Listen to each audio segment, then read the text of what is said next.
matin à Dakar, au Sénégal, le navire de recherche Dr Fridtjof Nansen prend la mer pour une nouvelle étude.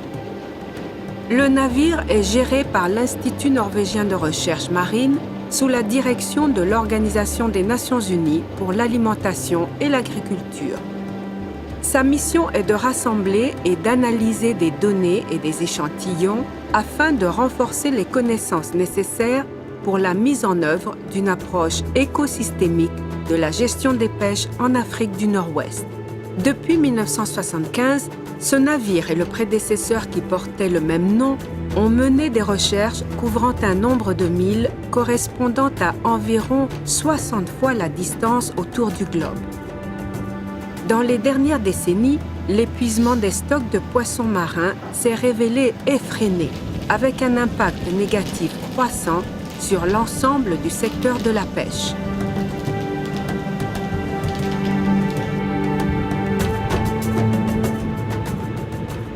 Le travail à bord du bateau a pour but d'aider les scientifiques à comprendre les raisons d'un tel épuisement.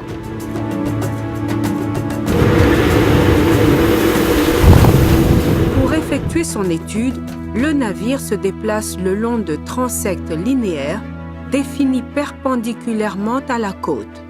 L'activité principale est l'examen attentif des stocks de poissons, espèces, taille, quantité, enregistrant également les propriétés de l'eau de mer et la cartographie du fond marin.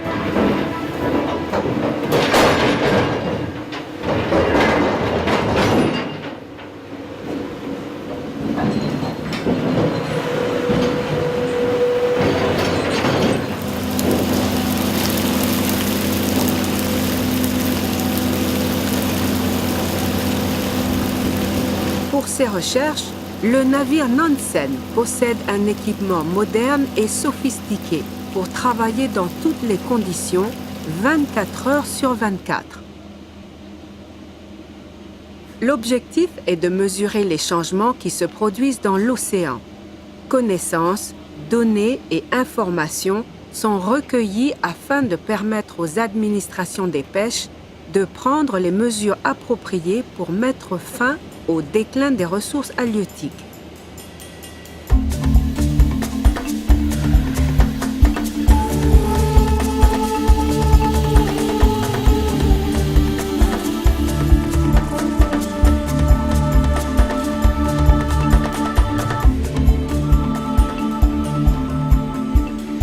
La bâtissonde, l'outil de profilage de conductivité, température et profondeur, mesure la fluorescence de l'oxygène, la salinité et la température à différentes profondeurs.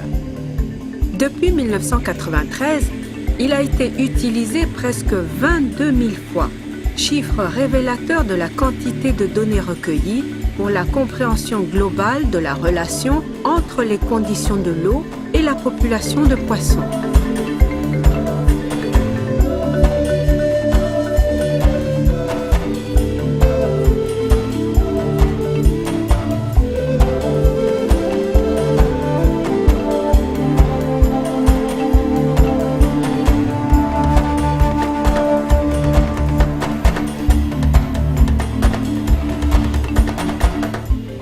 Ce filet est plongé dans la mer pour échantillonner le plancton, le principal aliment des poissons.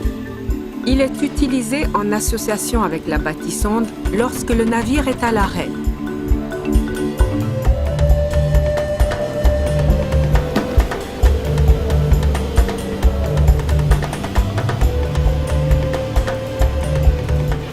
Le filet à panneaux multiples, en revanche, est utilisé pour recueillir des échantillons de plancton à différentes profondeurs pendant que le navire est en mouvement. Il recueille également des œufs et des larves de poissons, essentiels pour identifier les zones de frai et d'albinage.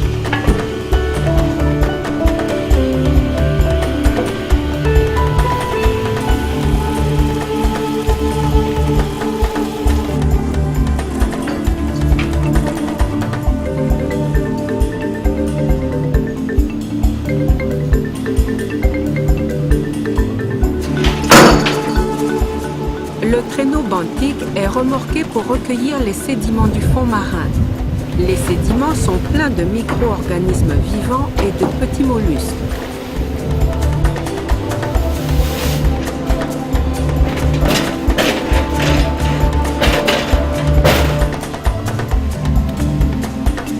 Raymond est un scientifique de la Guinée qui, pendant ce voyage, a pour tâche d'enregistrer ce qui se trouve dans les sédiments.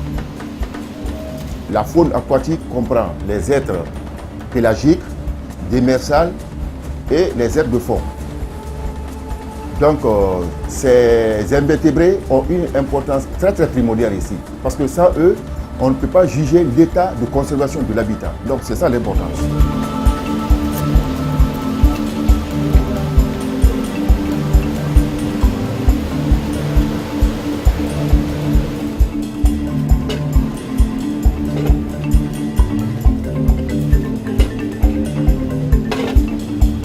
Comme les invertébrés, les poissons pris dans les filets sont triés, pesés et mesurés. Et les informations sont enregistrées dans NANSYS, le système de gestion de données de l'étude du projet EAF Nansen.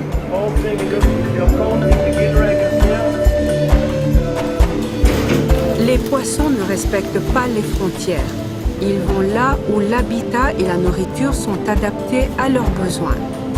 Donc, il est essentiel pour les chercheurs de détecter les mouvements des poissons, de comprendre les causes et essayer de prévoir les tendances possibles.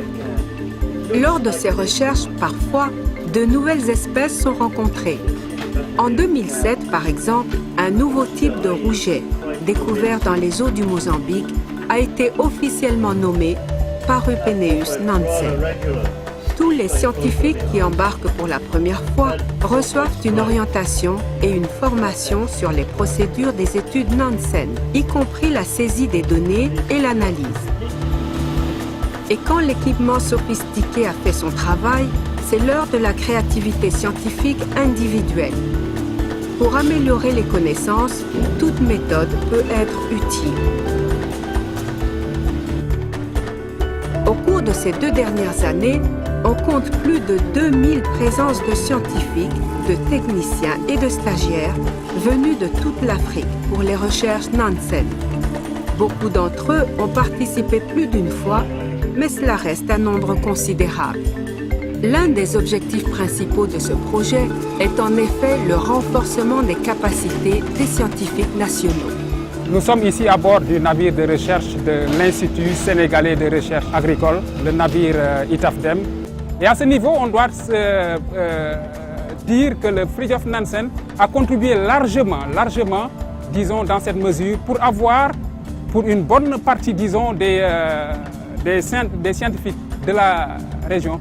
Il est important de signaler, particulièrement pour les ressources pélagiques, qu'il s'agit ici de ressources partagées. Donc, qu'on ne peut pas gérer d'une manière individuelle, mais nécessairement au niveau régional.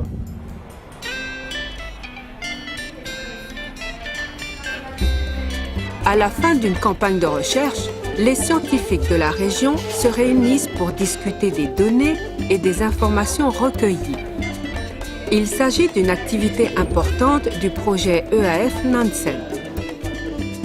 Les données sont comparées avec d'autres provenant de différentes sources afin de permettre aux scientifiques de tirer leurs conclusions sur l'état des ressources et sur l'environnement marin. La politique du projet EAF Nansen veut que chaque pays conserve la propriété des données recueillies dans ses eaux. Dans les groupes de travail post-campagne, l'information est partagée afin de brosser un tableau complet des ressources halieutiques. C'est une activité importante du projet EAF Nansen. Cela permet le développement des politiques nationales et régionales appropriées de gestion des secteurs de la pêche.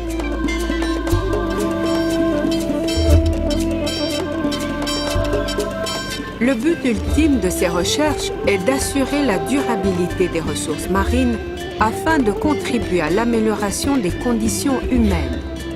Finalement, ce sont les hommes et les femmes qui souffrent de la baisse des ressources halieutiques.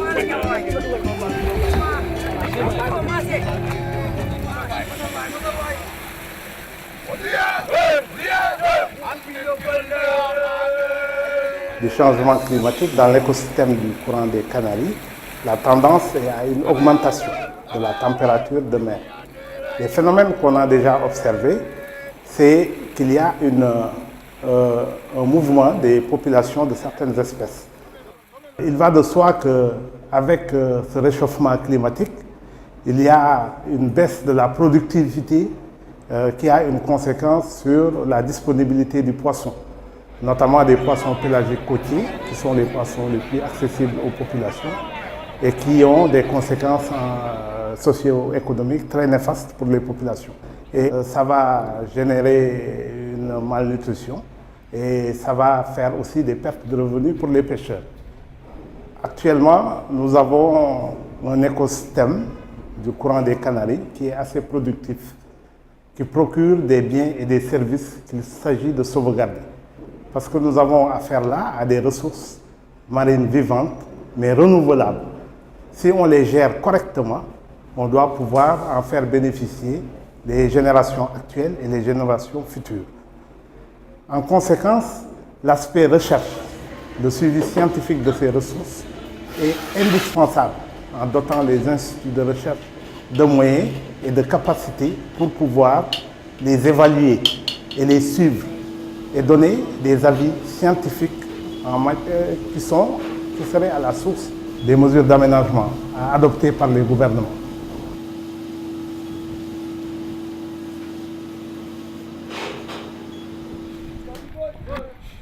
La surexploitation des océans se produit pour de multiples raisons. Le nombre croissant de bateaux et de pêcheurs, la multiplication des instruments de pêche plus efficaces et la technologie plus performante, les chalutiers pêchant trop près de la côte qui anéantissent les terrains d'alvinage et enfin l'inadéquation de l'information disponible pour les pêcheurs.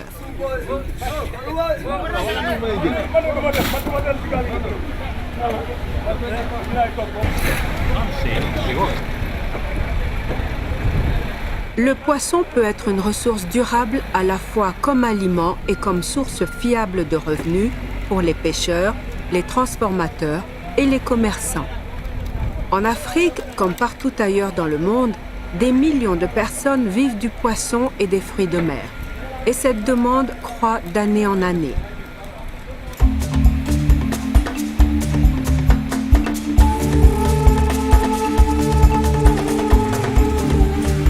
Si les ressources marines et leur habitat ne sont pas correctement gérés, la surexploitation pourrait compromettre la sécurité alimentaire et pourrait conduire à la perte des moyens de subsistance pour des personnes comme celle-ci qui travaillent dans cette usine de transformation du poisson en Mauritanie.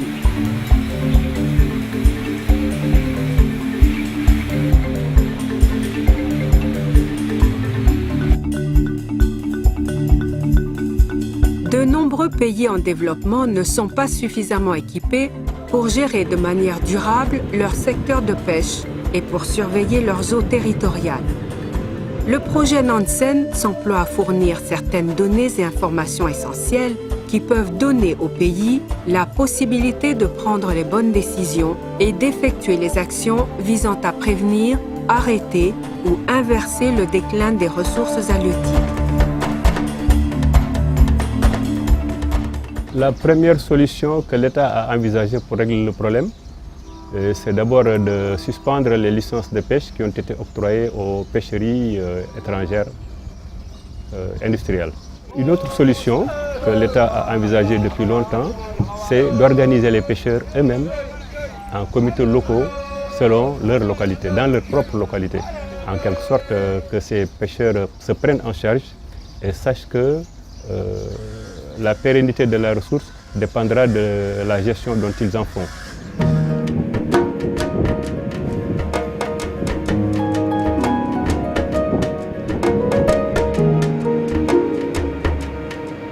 La fin de journée ne signifie pas la fin des activités à bord du Nansen. Le chalutage, la collecte de l'eau de mer et des échantillons de sédiments, l'enregistrement et l'analyse des données se poursuivent. Les activités sont menées 24 heures sur 24 sans arrêt et par roulement de 6 heures.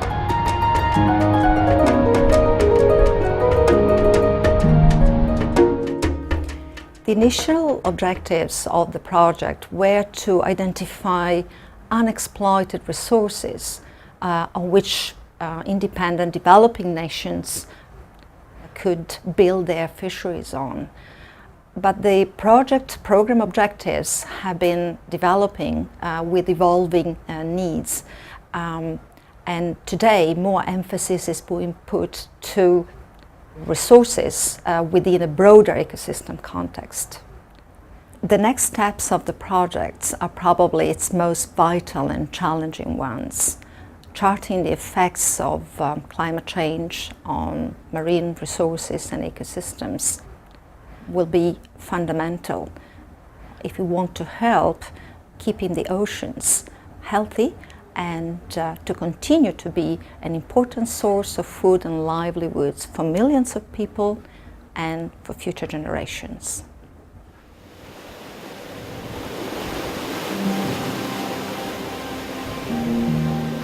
Pour cela, il y a un besoin urgent de plateformes de recherche plus efficaces, d'un nombre croissant de scientifiques partageant leurs connaissances et d'une interaction plus étroite entre la science et l'aménagement.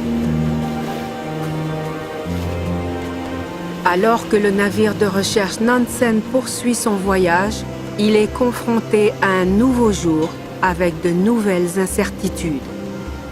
L'épuisement des ressources a un impact de plus en plus important. Le coût du changement climatique n'est pas encore sûr, mais il est susceptible d'être immense. Les conséquences seront vécues demain et le Fridtjof Nansen travaille déjà pour demain.